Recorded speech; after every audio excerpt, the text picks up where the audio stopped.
ପାଟିକୁ କିଛି ରୁଚୁ ନଥିଲେ କିମ୍ବା ମସଲା ତରକାରୀ ଖାଇ ବିରକ୍ତ ଲାଗିଲେ ବନାନ୍ତୁ ଗରମା ଗରମ ରସୁଣ ଚାରୁ। ବିନା ତରକାରୀରେ ବି ଭାତ କେତେବେଳେ ସରିଯିବ ଆପଣମାନେ ନିଜେ ବି ଜାଣିପାରିବେ ନାହିଁ।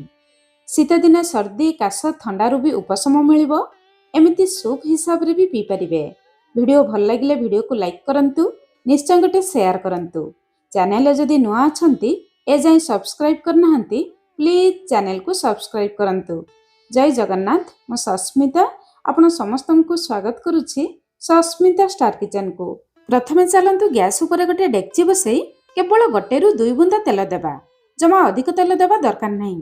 ତେଲ ଗରମ ହୋଇଯିବା ପରେ 10-12ଟି ରସୁଣକୁ ଟିକେ ଦରଛେଚା କରି ଦେବା। ରସୁଣକୁ ଟିକେ ଦରଛେଚା କରି ଦେଲେ ଚାରୁରେ ବହୁତ ବଢ଼ିଆ ବାସ୍ନା ଆଉ ଟେଷ୍ଟ ଆସିବ। ଗ୍ୟାସ୍ର ଫ୍ଲେମ୍ ଲୋ ମିଡ଼ିୟମ୍ ରଖି ରସୁଣକୁ ହାଲକା ଭାଜିବା। କେବଳ 1ରୁ 2 ମିନିଟ୍ ପର୍ଯ୍ୟନ୍ତ ହାଲକା ଭାଜିବା। ଏମିତି ହାଲକା ହାଲକା ଲାଲ କଲର ହେଲେ ରସୁଣର କଞ୍ଚା ବାସ୍ନା ଚାଲିଯିବ। ରସୁଣ ଏତିକି ଭାଜିଗଲେ ଆମେ ଚାରୁ ପାଇଁ ପାଣି ଦେବା।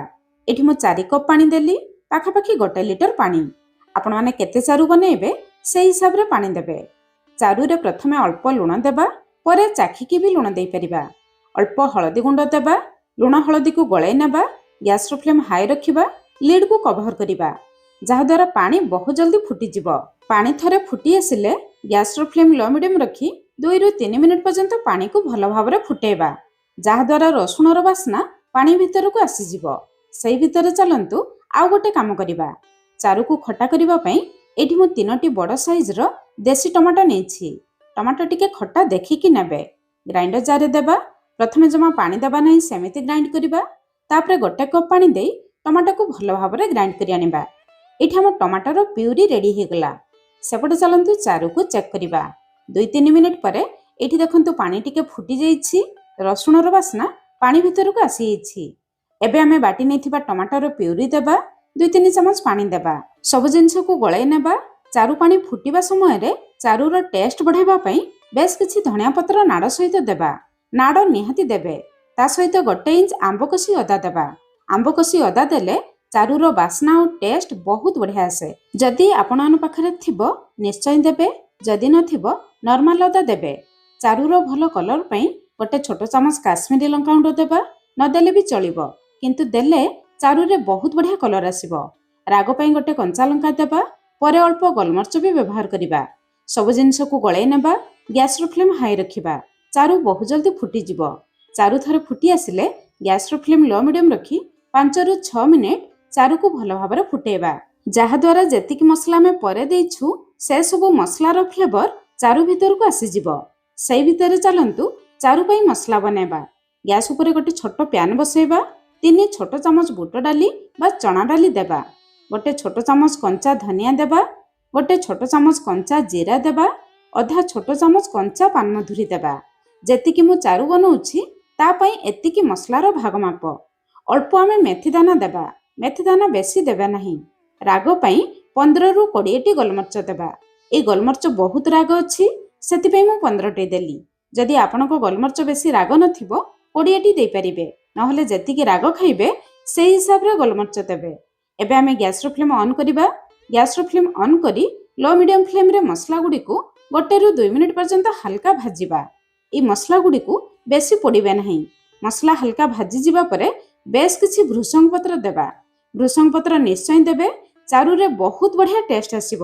ଭୃଷଙ୍ଗ ପତ୍ର ଦେବା ପରେ ଲୋ ମିଡ଼ିୟମ୍ ଫ୍ଲେମ୍ରେ ଆଉ 1ରୁ 2 ମିନିଟ୍ ପର୍ଯ୍ୟନ୍ତ ଭାଜିବା, ଯାହାଦ୍ୱାରା ପତ୍ର ଟିକେ ଭାଜିଯିବ, ସବୁ ମସଲା ବି ଆଉ ଟିକେ ଭାଜିଯିବ। ମସଲା ଭାଜିଯିବା ପରେ ଦେଖିବେ ସବୁ ମସଲାରୁ ବହୁତ ବଢ଼ିଆ ବାସ୍ନା ଆସିବ। ପତ୍ରର କଲର ବି ଟିକେ ଚେଞ୍ଜ ହେଇଯିବ। ଏବେ ଆମେ ବାହାରକୁ ବାହାର କରି ଆଣିବା। ପୁରା ଥଣ୍ଡା ହେବା ପାଇଁ ଛାଡ଼ିବା। ଥଣ୍ଡା ହେଲା ପରେ ପତ୍ରକୁ ହାତରେ ଧରିବେ, ଦେଖିବେ ପତ୍ର ସବୁ ଗୁଣ୍ଡ ହେଇଯିବ।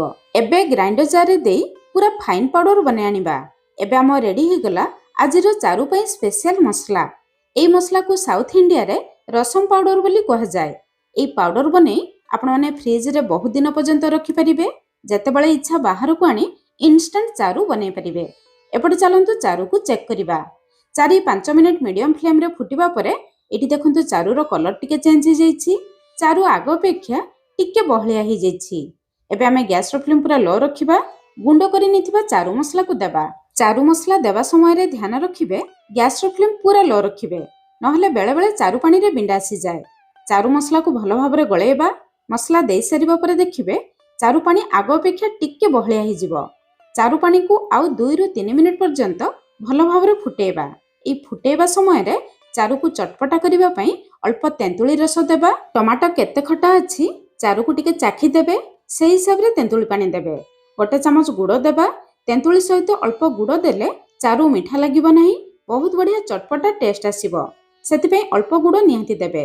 ତେନ୍ତୁଳି ଗୁଡ଼ ଦେବା ପରେ ଚାରୁକୁ ଫାଇନାଲ ଚାଖି ନେବା। ଯେତିକି ଲୁଣ ଦରକାର ପଡ଼ିବ ଦେଖିକି ଲୁଣ ଦେବା।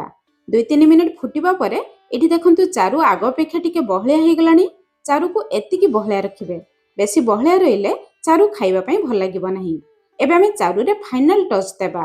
ଗ୍ୟାସ୍ ଉପରେ ଗୋଟେ ଛୋଟ ତଡ଼କା ପ୍ୟାନ୍ ବସାଇବା। 1 ଛୋଟ ଚାମଚ ସୋରିଷ ତେଲ ଗରମ କରିବା। ତେଲ ଗରମ ହେଇଯିବା ପରେ 1/2 ଚାମଚ ଛୋଟ ଦାନା ବାଲା ସୋରିଷ, 1/2 ଚାମଚ ଜିରା ଦେବା। ଜିରା ସୋରିଷ ଫୁଟିଯିବା ପରେ 3-4ଟି ରସୁଣର ଚୋପା ରଖି ଟିକେ ଦରଛେଚା କରି ଦେବା। ରସୁଣକୁ ଏମିତି କରି ଦେଲେ ବହୁତ ବଢ଼ିଆ ବାସ୍ନା ଆସିବ। 3-4ଟି ଶୁଖିଲା ଲଙ୍କା, ବେଶ କିଛି ଭୃଷଙ୍ଗ ପତ୍ର ଦେବା। ଗ୍ୟାସ୍ର ଫ୍ଲେମ୍ ପୁରା ଲୋ ରଖି ସବୁ ଜିନିଷକୁ ହାଲକା ଭାଜିବା। ତଡ଼କାରେ ସବୁ ଜିନିଷକୁ ହାଲକା ଭାଜିବେ, ବେଶୀ ପୋଡ଼ିବେ ନାହିଁ। ରସୁଣ ଏତିକି ଭାଜିଯିବା ପରେ ଗ୍ୟାସ୍ର ଫ୍ଲେମ୍ ପୁରା ବନ୍ଦ କରି 3-4 ପିଞ୍ଚ ହିଙ୍ଗୁ ଦେବା। ହିଙ୍ଗୁ ଶେଷରେ ଦେଲେ ତଡ଼କାରେ ବହୁତ ବଢ଼ିଆ ବାସ୍ନା ଆସେ।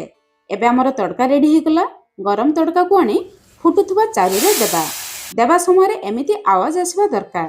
ସାଙ୍ଗେ ସାଙ୍ଗେ 1 ମିନିଟ୍ ପର୍ଯ୍ୟନ୍ତ କଭର କରିବା, ଯାହାଦ୍ୱାରା ତଡ଼କାର ବାସ୍ନା ଚାରୁ ଭିତରକୁ ଆସିଯିବ।